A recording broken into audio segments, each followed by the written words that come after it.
Hello and welcome to the Idiosyncratic Review. This is the first episode of many where we dive into different aspects of a game's story and character development and make philosophical connections to our own society.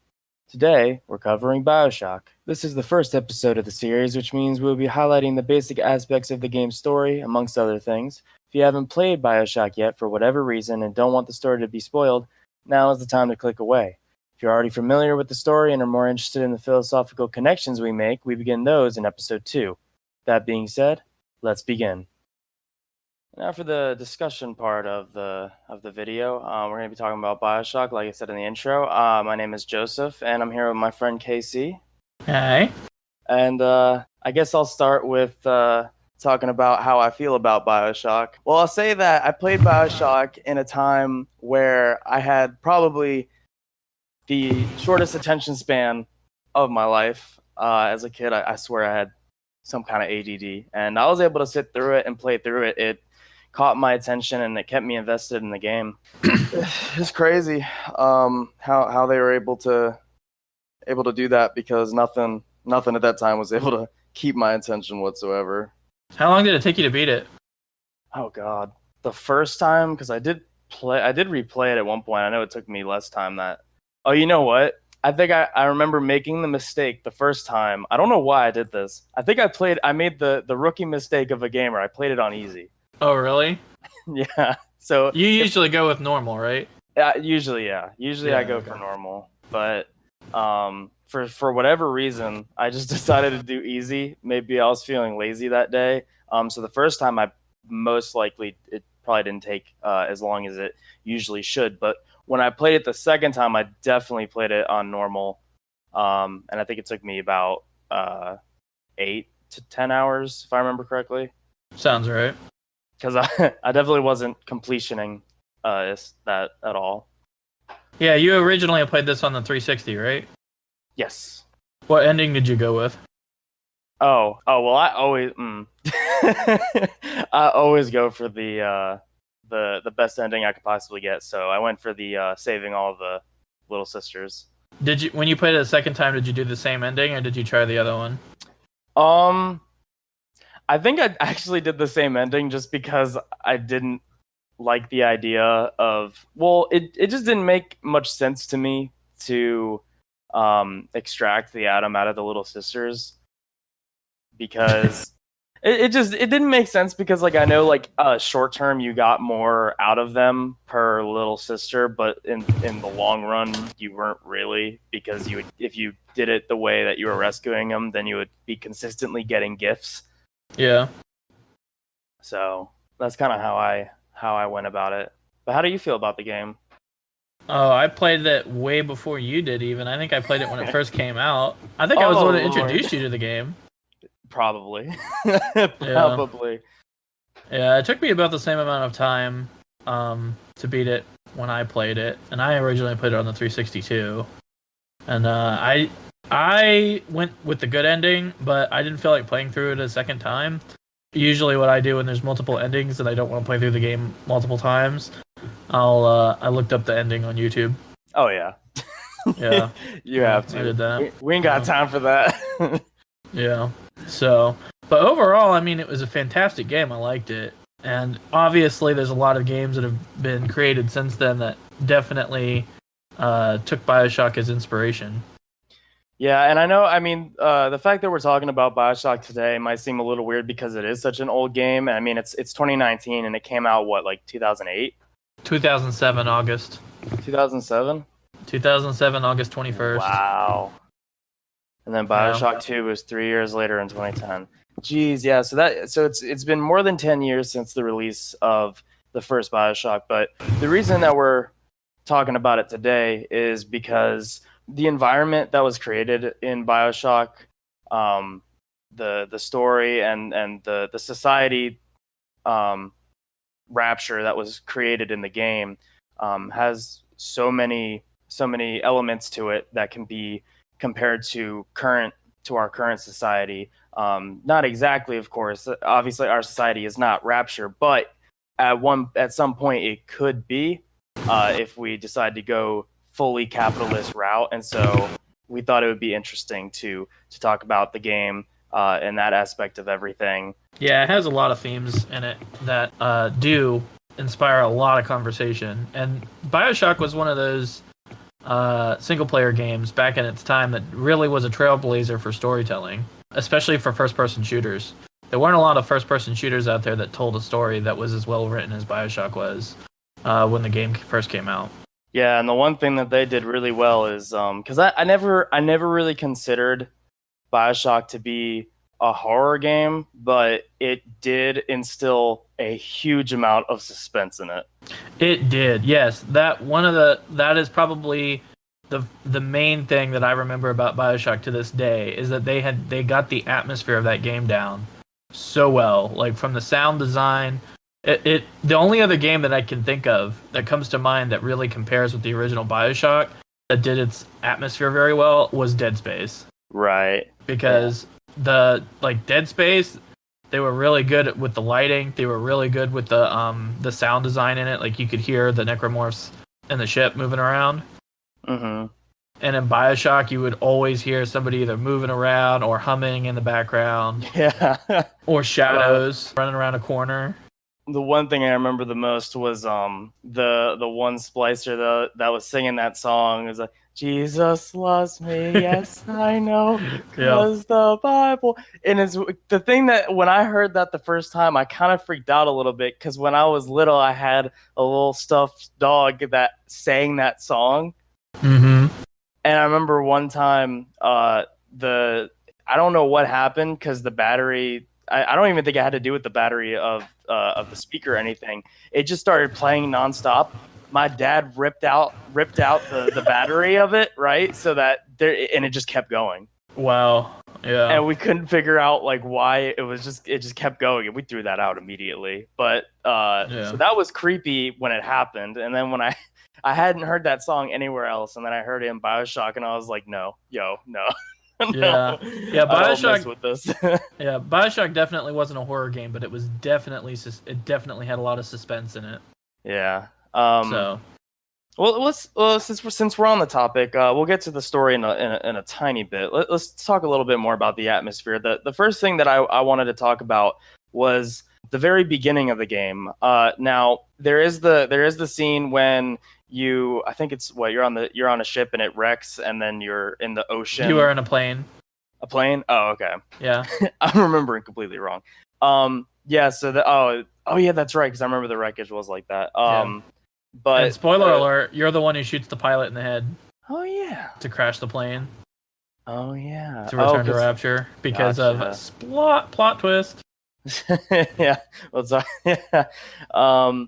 But that scene was fantastic. But the scene that I wanted to talk about more was when you actually see the totality of Rapture as you're kind of going through the transportation system, and then you end up going down an elevator, and the elevator stops and everything's dark, and then all of a sudden someone just comes up and starts knocking on the elevator, and then a splicer comes up behind them and just stabs them straight through the chest.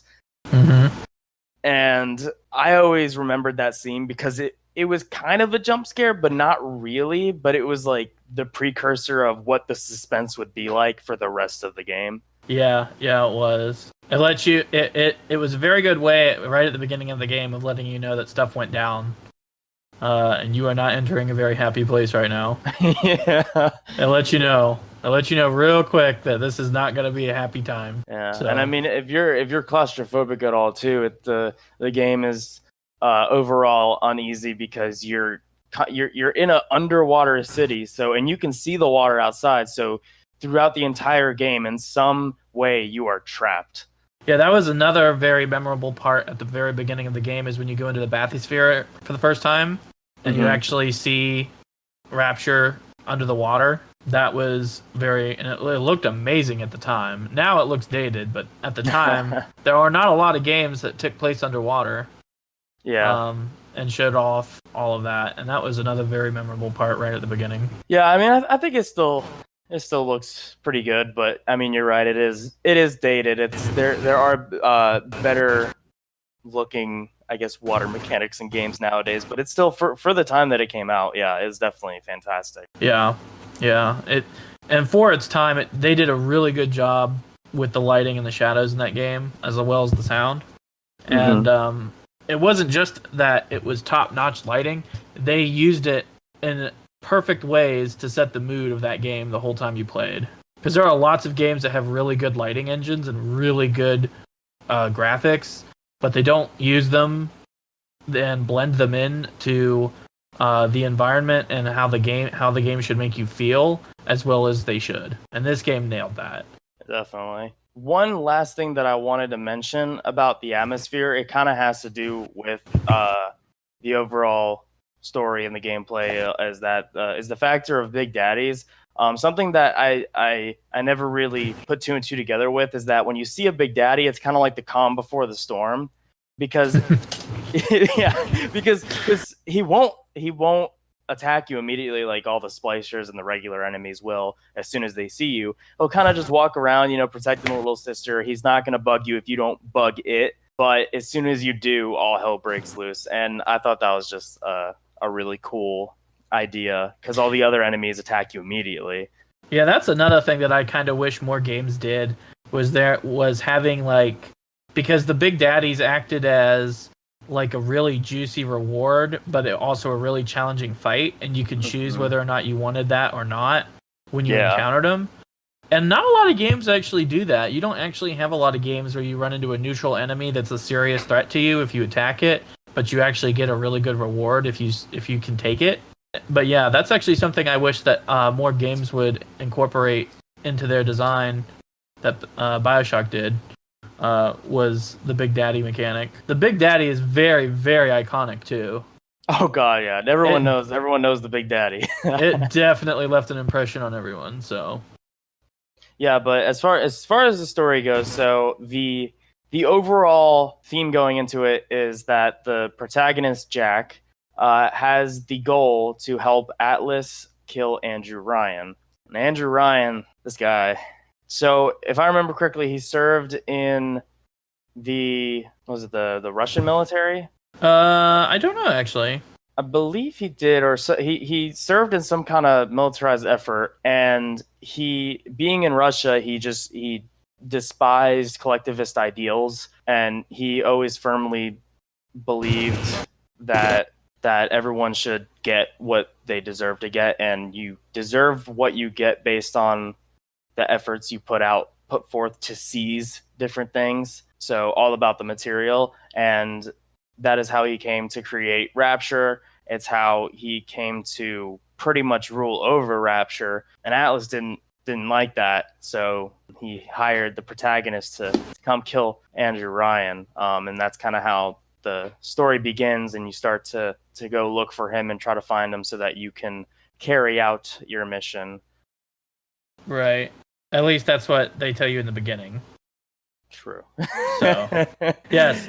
One thing about the story in Bioshock is there's not a lot of... I cannot stress how well written this game is, because there aren't a lot of games that you play through nowadays that actually surprise you with a plot twist that you didn't see coming at all. And this is one of those games with a very famous plot twist in it, with a lot of reveals in it that I did not see coming at all when I played it. Would you kindly? Yes, would you kindly?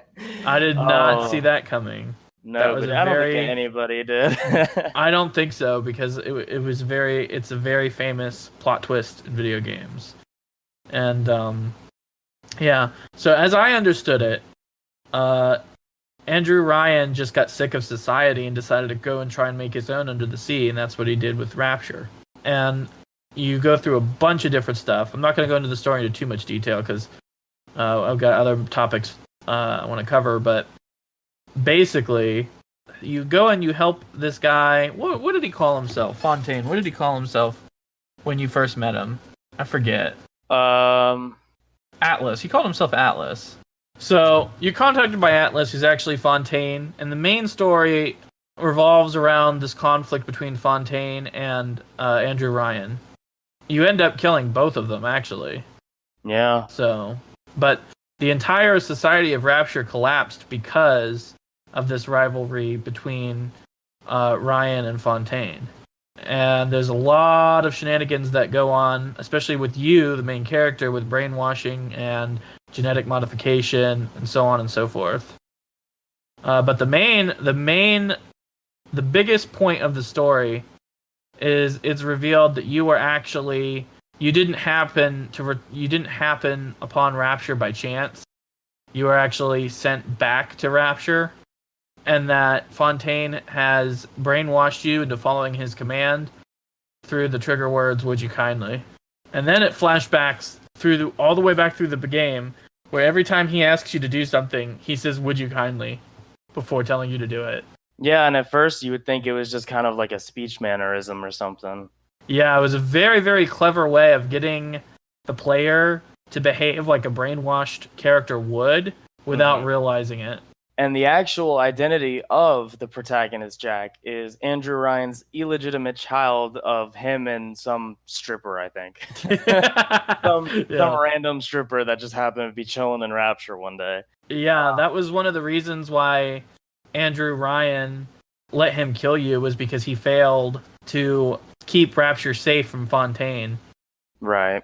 And one of the things that he did that he was disgusted with was he genetically modified his own son to go after Fontaine. Yeah, and so the Fontaine Atlas thing, to get a better idea, we're not doing like a super in-depth view of the story, but just to get a better idea of what we're talking about, if you don't remember or you haven't played the game and you don't care about spoilers, is that Fontaine was someone who entered Rapture and had the same capitalist mindset as Ryan and was doing very well at rising through the ranks using the atom industry. And atom was a drug that was discovered that when mixed with an actuating chemical, Eve, could make plasmids, which pretty much was a genetic modification tool that would let you change yourself to give yourself abilities only limited to your imagination. And so he used this drug as the foundation of his company to rise through the ranks. And as he was getting towards the top and getting towards passing Ryan decided that he didn't like that and sent a bunch of his forces to take out Fontaine and all of his underlings. And they thought that in the inevitable shootout that Fontaine was killed, but Fontaine actually just went into hiding for a little bit and became Atlas, who was a revolutionary, and he decided, with the help of the more poor citizens of Rapture, that he would take the city back from Ryan. And so, but in order to do that, they needed to be strong, and weapons wasn't enough. The weapons that was going to win the war were these plasmids. And so because of these plasmids, yes, they could help you genetically modify yourself with the only limit being your imagination, but it also had a lot of terrible side effects and would eventually cause you to dive into insanity. And so the splicers that we were talking about earlier, all the enemies that just as soon as they see you, they start coming at you to kill you, and they're talking all crazy, singing "Jesus loves me, yes I know." It's because they were drugged out of their mind off of Atom, because they constantly need more. It's like any other hard drug in our society, like heroin or cocaine or something. The first one is, the first dose, but then each dose after that, you need more and more and more to be able to get the same effect out of it that you had in the beginning. So, but the atom supply was only so much, and you could only get it if you had the money. So if you didn't have the money, you would have to kill each other to get it. So these splicers are what was inevitably created from Atom. And so you have to kill all of them as they come at you, because you don't have much of a choice, because they're definitely going to come after you. Yeah. The arms race between Ryan and Fontaine is what caused Rapture to collapse. And mainly because the arms race they were having was essentially a genetic drug that people were using that drove them mad every time they used it, and it made them want to use more and more and more.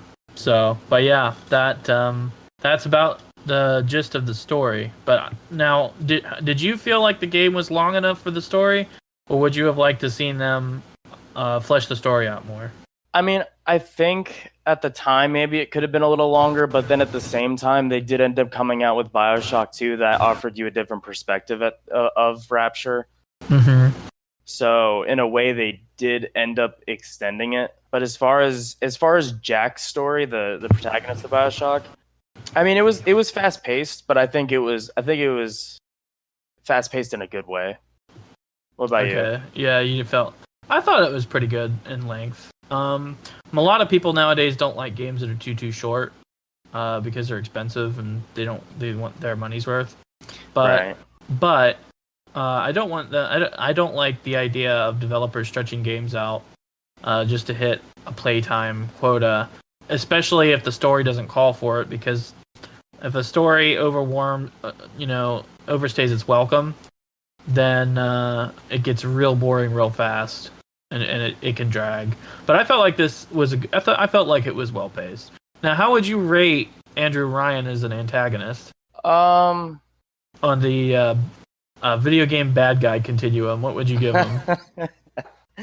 Well, I mean, what Andrew Ryan had created, like if you actually look at the backstory of the game and everything, it makes it seem a lot bigger. Like he's a lot more of a factor. But whenever I was playing through the game the first time, it seemed like Fontaine was more of the antagonist than anything else. Okay, so how would you rate both of them then? But like combined or separately? Separately. Separately. Out of 10? Yeah, sure. Okay. I would say Ryan probably like a 6.5, but Fontaine would probably be more like a closer to 9. Before really? Oh my god. Okay. Before the plot twist, Fontaine. I mean, like if the mind control. Well, before the plot twist, it's all Andrew Ryan is the bad guy.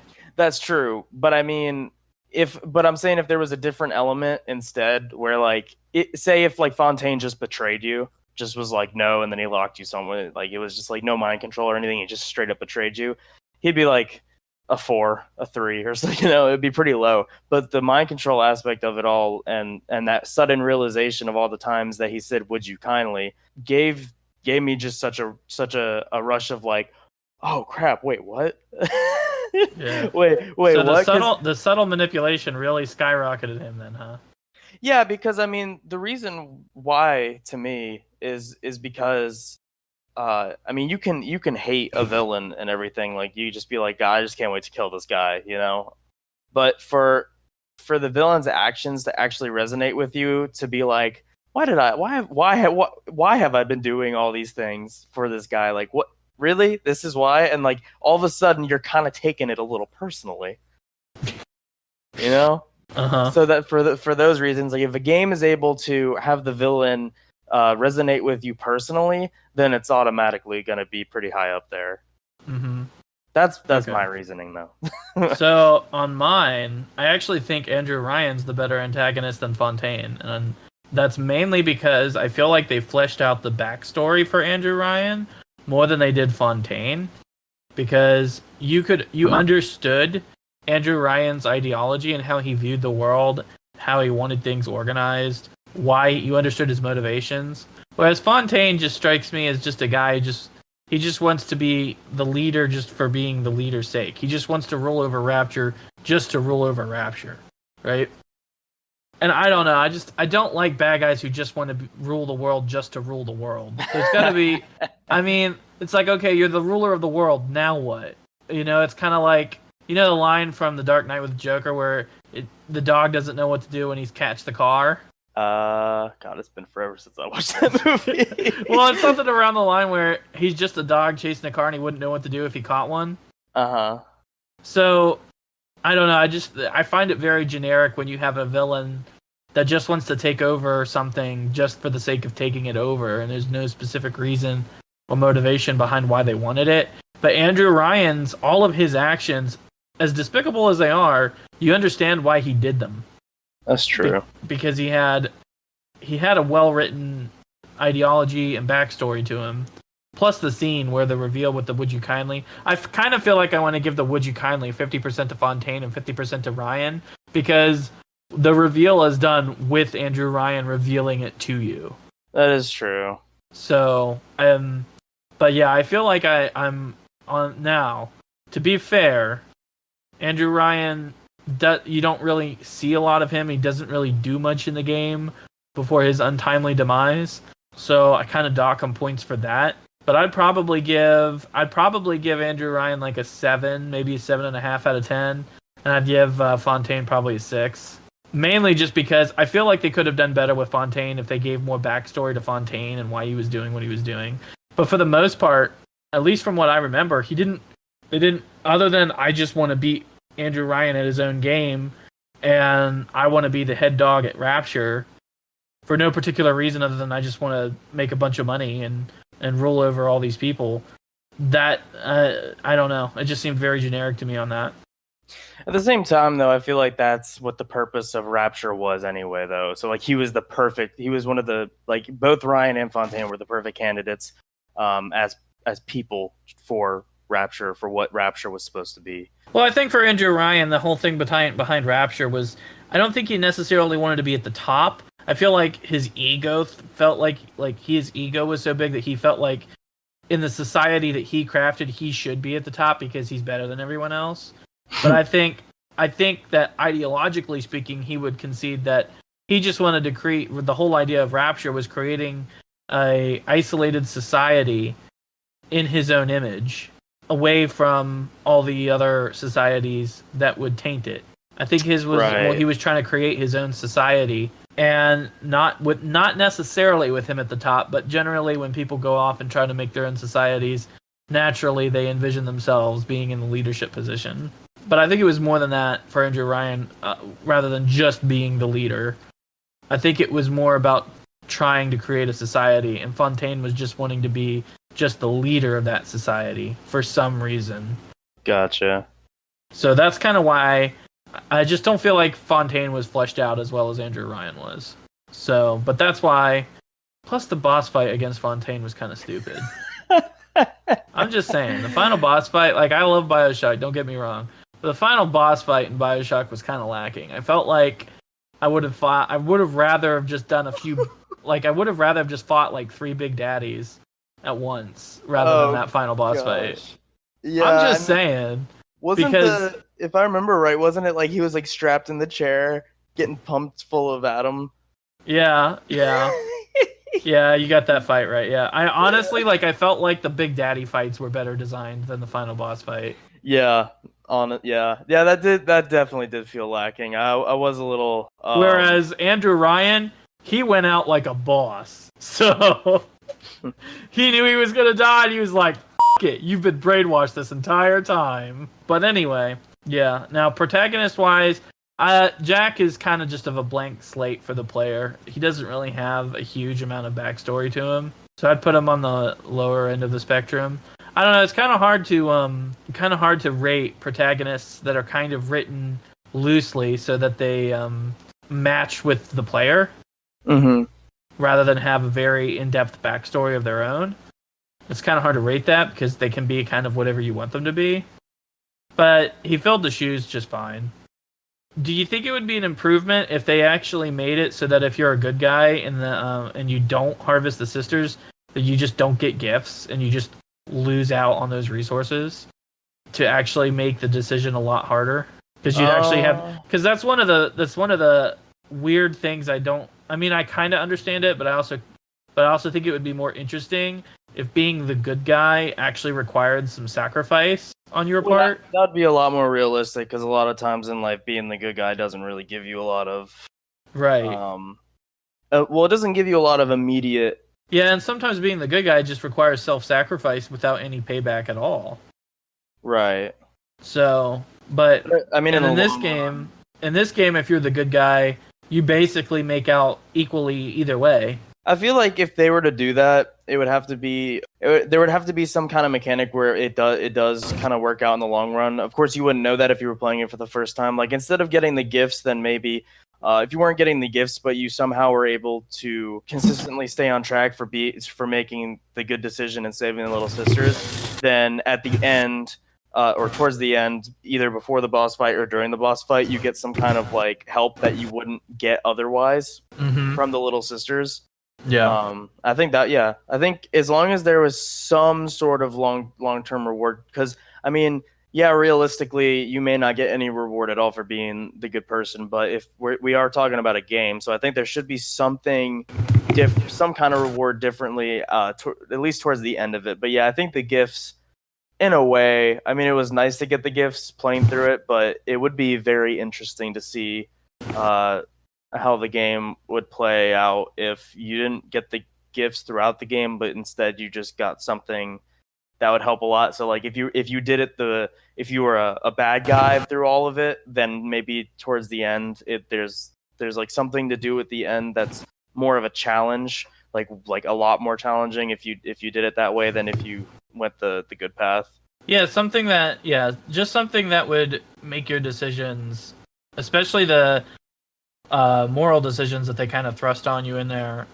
have more impact. Because in this game, at least, the decision doesn't really, aside from the ending, the decision doesn't matter because you get goodies either way. Yeah.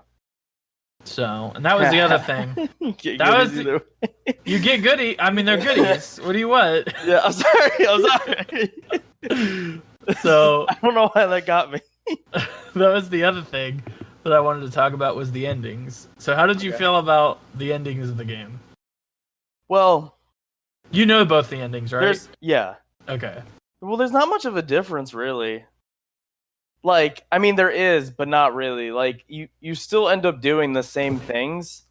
It's just like how you get out of Rapture is different, and who you're with when you get out of it is different. Mm-hmm. That's about it. That's the only thing that's different. Either you're with all the little sisters and you live happily ever after, or you end up, what is it, with like the splicers or something? You like still better than Mass Effect 3's ending, but yeah. I wouldn't. Yeah. Well, the endings in Bioshock were kind of cookie cutter, to be honest. I think this is where they kind of rushed it through to get it done. Yeah. Because the endings kind of feel, especially since like there's not a huge difference, like you said, between the two endings, and so they both are kind of just sort of like cookie cutter endings that anybody could come up with.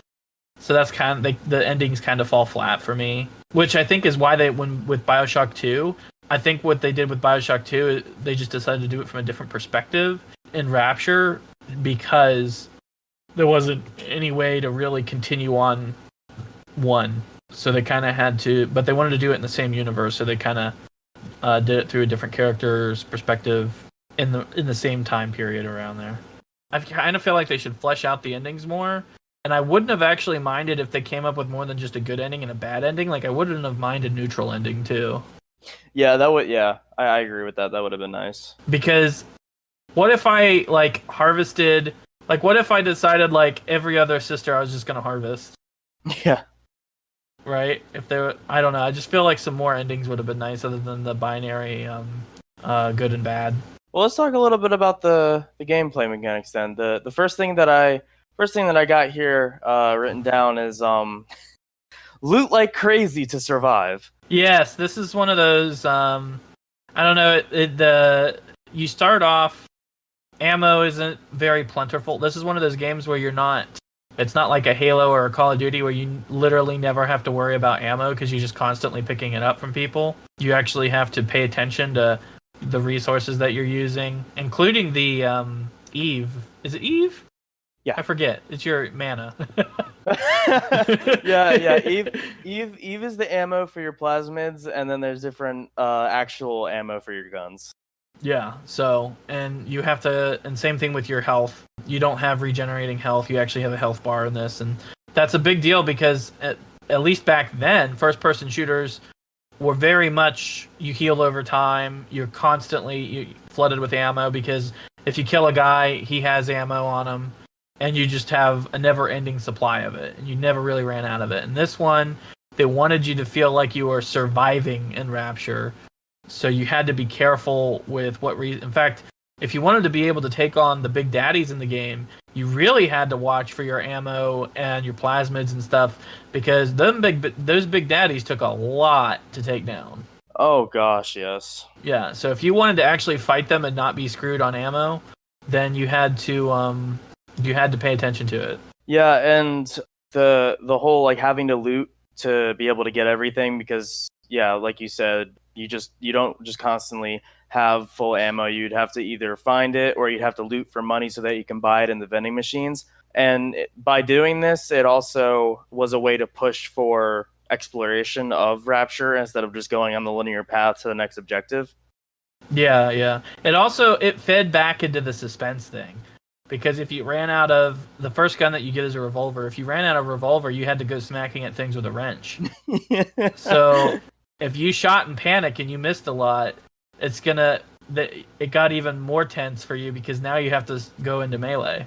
You could upgrade the. I can't remember if it was you could upgrade the wrench or you could just get upgrades that have to do with the wrench, like melee abilities and stuff. And I thought that was always funny. I was like, I'm gonna upgrade my wrench so I can do some big damage because I'm a big boy. I mean, some people do. I guarantee there are people out there who played Bioshock using nothing but the wrench. I think that's an achievement, isn't it? It might be.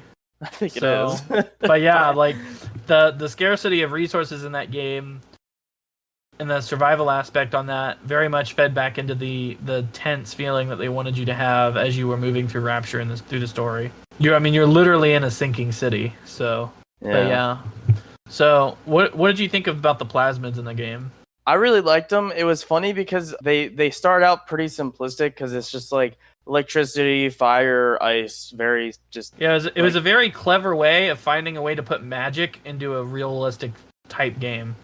Yeah, that is true. I mean, they were essentially magic. It's essentially magic spells.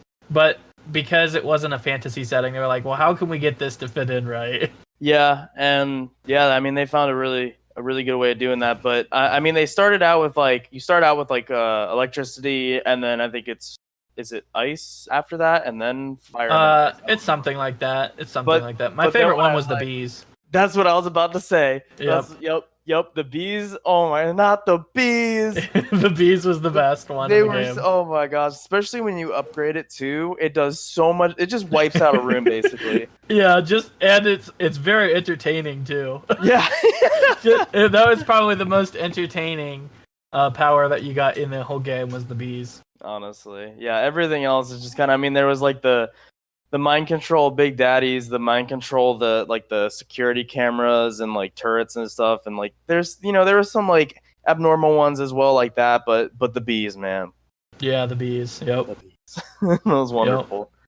Yep. Yeah, and it was also in this game another thing that Bioshock did that was pretty unique for its time was a lot of first-person shooters. It was just about gameplay or gunplay rather, and in this game they actually gave you multiple different ways that you could do fighting. So the wrench was actually, we talked about, that's actually a viable way to play through the game. But if you didn't want to use your guns and you wanted to conserve ammo, or if you just like the plasmids enough, you could play through the game using nothing but plasmids and ignore your guns. Most people, I assume, went with the hybrid of mixing and matching. Yeah, because if you do just plasmids, you run out of EVE really fast. Yeah, you'd have to be very careful. You'd have to be very careful about your usage on it. But even early in the game, they gave you ways of taking out like multiple enemies at once, like with the puddles of water and your electricity plasmid. Oh yeah, and then the oil on the ground, or the gasoline on the ground. Yeah, and the fire. Yeah, so I mean, they definitely thought that people gave unique ways for people to use those plasmids. And you can upgrade the plasmids to be more efficient and do more damage and stuff. So, but yeah, like that was one of the things, because this is a first-person shooter game that was rather unique for its time, was they mixed up the gameplay so that you weren't just running and gunning the whole time. Yeah. So I wanted to look at one of the other things is that not only was there different ways of using the different plasmids and different ways of using the plasmids, but there was also for every gun that you got, there was always 3 types of ammo. I'm pretty sure for every single weapon there was 3 types of ammo. Now, depending on what weapon it was, it may not be the same thing. A lot of like the regular guns would be like regular rounds, armor piercing, and hollow point. Oh, okay, yeah.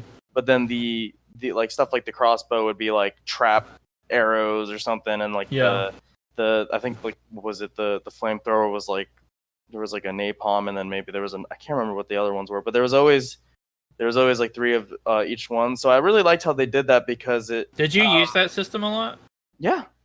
Okay, because see, with me, like anytime, like Fallout New Vegas did this too, where they had different ammo types, and when I'm fighting, when I listen, anytime a game puts in like armor-piercing rounds or incendiary ammo, and I'm in the middle of fighting, unless I have like a period where I'm like thinking about it leading up to the fight to switch ammo types, I almost always just go with the normal, especially in a game like Bioshock where you're scavenging for ammo. Because the normal ammo dropped by and far way more than any of the special ammo. Well, okay. So I want to say this at least when it comes to, and I don't remember like the special guns, different ammos as much, like the crossbow and the flamethrower and everything. So I'll just talk about the regular guns with armor piercing, hollow point, and regular rounds. The reason I liked it and how I kind of went into using it because New Vegas was a lot different. Fallout New Vegas was a lot different. I still don't get what they were going for with that system. But in Bioshock, kind of how I looked at it is I would, for the most part, I would have regular rounds. Uh-huh. I would have that equipped for the most part. If I was going into a fight that required me to go against a ton of splicers, hollow point. If I was going into a Big Daddy fight, armor piercing. But you wouldn't know that on a first playthrough. Well, I mean, like you wouldn't know what you're getting into, but if you go into a room and you have regular rounds equipped, it's as easy as like, I think it's just like a mouse scroll. Yeah. So like if you're like, wow, that's a lot of splicers. Oh, I have some hollow point. I can take care of them real quick. Yeah, I don't know. When I'm in the middle of combat, I don't think to switch ammo types for me. Now I will make the exception with you can set up for a fight with Big Daddy because they're not hostile, so you can like set up traps and get your right gun out and get your right plasmid power out. Let's be honest. Now that I would use. Well, before you had the rocket launcher, it was always the shotgun. Yeah, for me. That's true. But now that one I would use armor piercing ammo on. Yeah. So because you can like, I'm actually thinking, okay, I got to do as much damage as quick as possible because this guy's gonna punch me into next week. Gotta save my game before I do this. You gotta kill him very quickly, or he will kill you. He will delete you very quickly if you don't. So on that one, I did use but for the most part, and I didn't. I guess that makes more sense if you're on harder difficulties, where you have to do a lot more damage to kill the enemies. But I didn't feel like the regular enemies really needed hollow point versus the regular ammo. Yeah, I guess I could see that. So that might just be a system that works better when you're on a higher difficulty. But like the only time I really felt like where I needed like the optimal ammo type for the weapon was for the Big Daddy fights. Yeah. So, but that's just me. But for most games, I don't really like if they have different ammo types for the guns. For most games, I just ignore it and stick to whatever's the most plentiful. Yeah, that's true. I think for the most part, because the thing you have the most of is the thing you're probably going to use just so you don't go through all your special ammo, especially. Yeah. But, yeah. One thing that I wanted to mention about the gameplay of Bioshock is something that is probably more of a factor for me than most people, just because I have no sense of direction whatsoever. I get lost very easily in life and just trying to get somewhere. But and since this was a game in 2007, I mean, a lot of games around, I guess, well, they're probably starting to do it around that time. But before that, especially with like PS1 games, you didn't really see a lot of this. But the waypoint system in Bioshock was phenomenal. It was like impossible to get lost because I know I would have if they didn't have that system in place. Yeah. We know a few games that don't have the greatest of waypoint systems, so yeah, Bioshock's waypoint system was good. And they did the way that they organized Rapture in such a way. They organized it in such a way that even if you didn't have that waypoint, it wasn't terribly hard to figure out where to go because they had signs in the halls and stuff. So even if you had all that turned off, you would know, okay, I need to get to this room and then follow the arrows. It was actually organized like an actual city where you could figure out where you were going if you needed to. Yeah. So, now the game was only 8 to 10 hours long. So, would you purchase this game at? I guess we're going by today's standards. Do you think it's worth $60 today? No. No. No, I don't think today it would be worth $60. But I mean, when it came out, well, actually, I mean, when it came out, that wasn't even. Was that even the standard when it came out? Because I remember like new games used to be less than $60. I think that was when that game came out. Yeah, it was 360. So in the PS2 days, I believe full retail price when a game first came out was like $50. No, I think PS2 was like 40, and then like when it was like started to be, I think it was like the Wii or something, it started to be 50, and then I might have, or 40, maybe you're right, maybe it is 50. It was somewhere around there. 60 was recently though. Yeah, but this came out on the 360 though, so that's why I'm thinking so it was 60. Yeah, that's why. Oh yeah, because it was a title that had like the greatest hits or whatever, and that was 20. Yeah. Yeah, you're right. So, but back then, a lot of the gold standard games today for single player games are around the 20-hour mark to complete, that are in the same type, like single player, first person shooter, story driven game. So in the length department, Bioshock's on the shorter end, but I think back when it came out, its length was about what was expected. So I think if you judge it by when it came out in 2007, I find it very hard to buy an 8 to 10 hour game for $60. Even as good as it is, it's definitely worth picking up on sale though.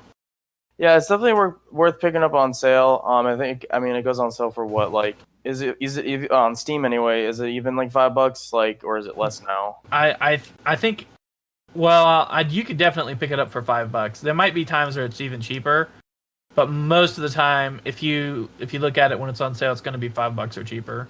Yeah, so for $5, it's definitely worth it, especially because Bioshock has incredible replayability. Because I've played it more than once, and each time I play it, you would think that like you would get bored of it eventually. But I mean, like, of course, you need some kind of substantial time in between each time you go back to replay it. But like every time that I play the game, I enjoy it each time. It doesn't have any collectibles in it or anything, does it?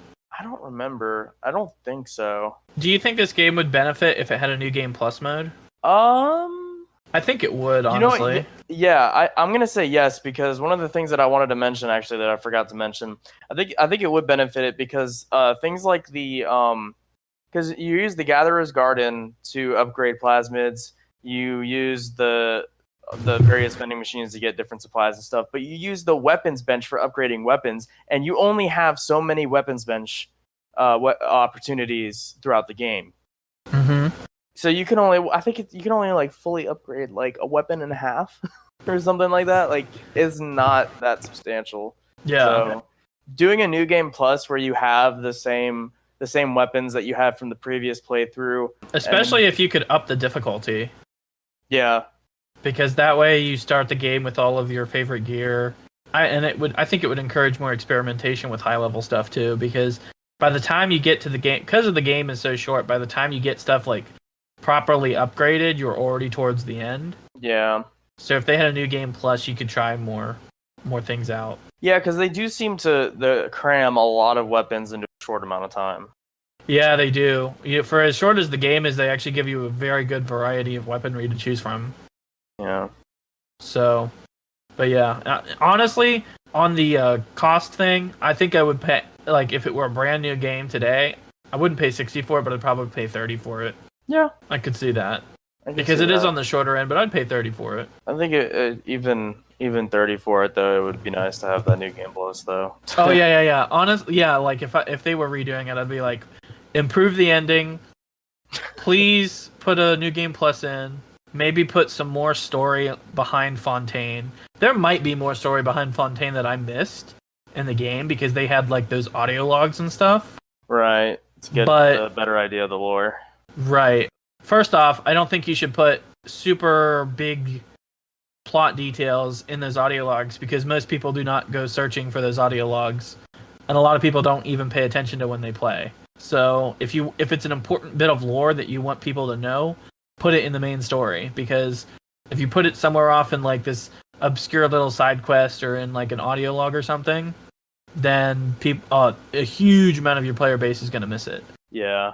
Yeah, they definitely are. I mean, you can't, especially first playthrough, you're not going to get all the audio logs. A lot of them are like hidden in little crevices too. Yeah, and a lot of people just aren't going to do that, just going to move from point A to point B to continue playing. And I don't blame them because it's a really good game, and it really does encourage you to progress. It encourages you to explore too, but especially after, like, especially leading up to the big Would You Kindly review, and after, you just want to go after Fontaine. Yeah, you don't want to do anything else. You're like, no, I'm done with this. Let's get the boy. Let's get him. Let's get him. Would you kindly? But yeah, and some collectibles would have been nice too. Although I don't know what kind of collectibles, like just little big daddies. I know. I honestly would not be against if they had like little like plush big daddies that you could get, or bobbleheads. Yeah, I mean like the Doom games have like little like Doom guy action figures that you can collect. Yeah. In the game, so honestly, if they put in some collectibles that you could like in the new game plus, like you can play through the game multiple times to get them all. Maybe get some like secret cutscene or something. That would be cool. That would be another thing I'd probably tell them. Like if you're remaking it, maybe add in, because the only reason to replay it is just to replay it. There's nothing like collectible wise to go after, or if you were going after achievements or something. So, but yeah, it's a very good game overall. It was very well done. The gunplay in the game, that was solid. The plasmids were well done, especially the bees one. I cannot think of another game where you had a magical power that is as entertaining as the bees one. So I have to give them props for that. Yeah.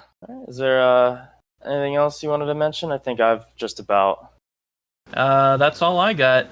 Okay, well, I want to thank everyone for taking the time to watch this. We really appreciate it, and we hope you found what we covered compelling. If you did, feel free to comment below your thoughts on either the game itself or the connections we discussed today. Remember to always keep an open mind, and we'll see you again in the next installment of the Idiosyncratic Review.